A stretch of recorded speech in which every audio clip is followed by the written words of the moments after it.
थांनाय बीटीसी इलेक्शननि सिगां हाग्रामा महिलारी सारा बुंदोंमोन जोंनि जेलाव थानाय डिआर नाब्ला सार बिथांखौ गाव पावाराव फैयोब्ला बख'गोन होननानै बुंदोंमोन। दा बेनि अजेननाय नुदों नामा, मिथिगौ नामा सारा? बेथ' जोबोद दुखुनांथाव। हाग्रामा महिलारा सिगांनि समाव जेला सरकाराव दंमोन, बिथांनि सरकाराव थानाय आसाम सरकार आरो बीटीसी सरकार, बिथाङा सरकाराव थानाय समावनो रन्जन दैमारिनि केसखौ फास्ट ट्रेक कर्टआव लांनानै जेल जाहोहैबाय। फास्ट ट्रेक कर्टआव सानफ्रोमबो कर्ट मोनसे आलदा खुलिनानै अनलि रन्जन दैमारिनि केसखौबो बिजिरनाय जादों सानफ्रोमबो।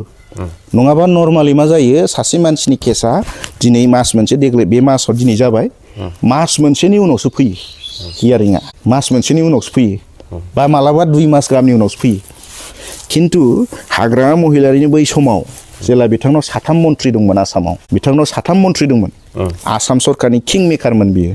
बे समाव फास्ट ट्रेक कर्ट, जे कर्टआ अनलि रन्जन दैमारिनि केसखौ बिजिरदों, बिजिरै बै मा होनो रन्जन दैमारिखौ मा होनो थैजासिम जोबथेसालिनि रायखौ होहोबाय। बै समाव बहुद बर'नि सानसुमै दैदेनगिरिफ्रा बुंदोंमोन जे फास्ट ट्रेक कर्टखौ खालामहोनो नाङा। नर्माल कर्टआव जुदि दिनै बिजिरनाया जाबाय थायोमोनब्ला रन्जन दैमारिया दिनै थैजासिम जोबथेसालियाव थानांगौ होननाय राया दिनैबो फैनाय नङामोन। बिनि बिजिरनाया दानो जोबामोन।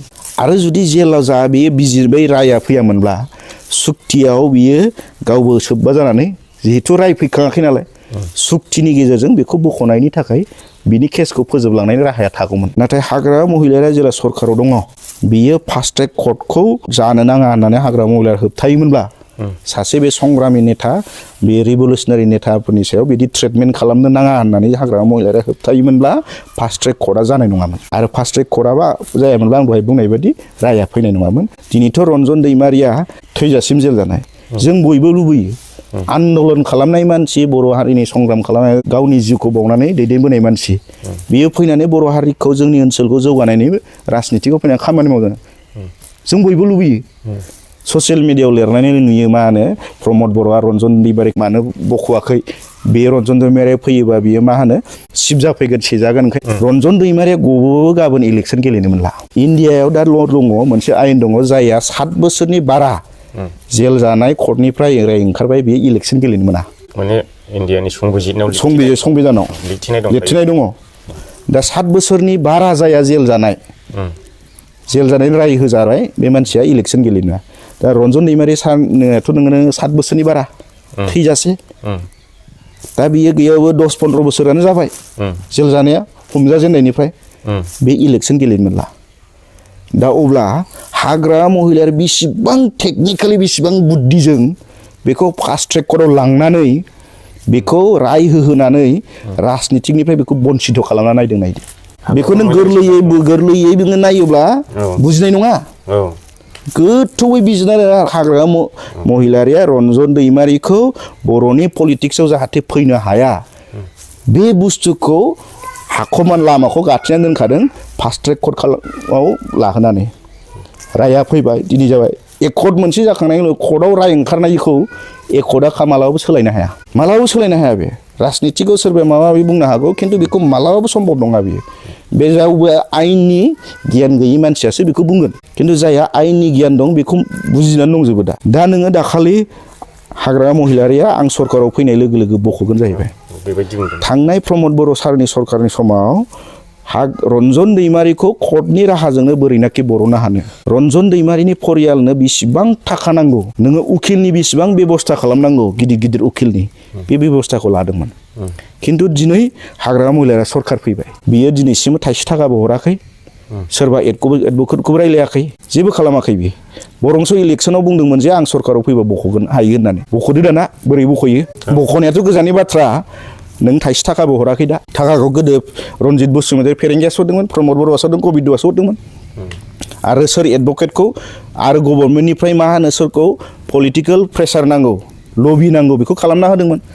हाग्रामा महिलारियाथ' मालाबाबो खालामा। दा मानो खालामो?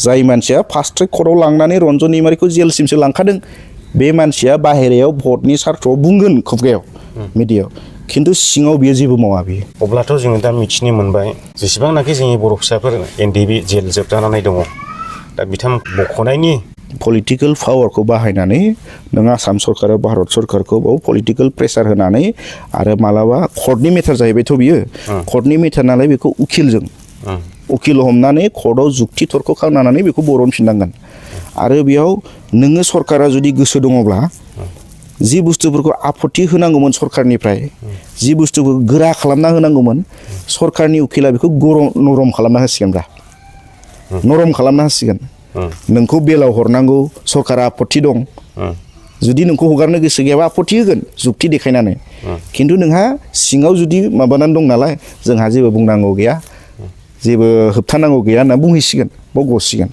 दा बेबादिनो पलिटिकल लबिखौ बाहायनानै पलिटिकल मा होनो क्षमताखौ बाहायनानै पलिटिकेलि पेट्रनाइजेसन होनना बुङो साया होनानै नोङो रन्जन दैमारिनि अनगायै गुबुन लिडारफोरखौथ' हगारदोंना हगाराखै होनबा गोबां लिडारफोरखौ थांनाय प्रमद बर' सरकारनि समाव नोङो एनडिएफबिनि मावथि दैदेनगिरि सोमावसारारिफोरखौ बख'नाय दङ उदाहरन दङ आं नामफोरखौ एक्जेक्ट गोसोआव गैजोबला खिन्थु गोबां दङ जायफोरा दिनै न'आव दंफैयो दा बेयाव न'आव थानानै बिसना ट्रायला सोलिबाय थागोन दा नों ट्रायल सोलिबाय थानायाव सरकारनि पलिटिकल क्षमताखौ बाहायनानै लबि बाहायनानै बेयाव कर्टआव सरकार पक्षआ नरम जाना होनांगौब्रा होमबा लासैनो बिसोरनो बायगोन दा बेखौ थांनाय समाव प्रमद बर' सरकार मावदोंमोन दा हाग्रामा महिलारिया बेखौ मावनाय नङा नों गोसोआव दंना गैया नोंथाङा देबोरगावआव हल्थु थिनालियाव मा बोसोराव मोनथाय बियो बाजाराव फायारिं जालायनाय जादों बे फायारिंआव हाग्रामा महिलारिया बुंदों बे जाथायखौ एनडिएफबिआ मावदों होननानै बे समाव ओरैबायदि स्ट्रं स्टेटमेन्ट होदों बियो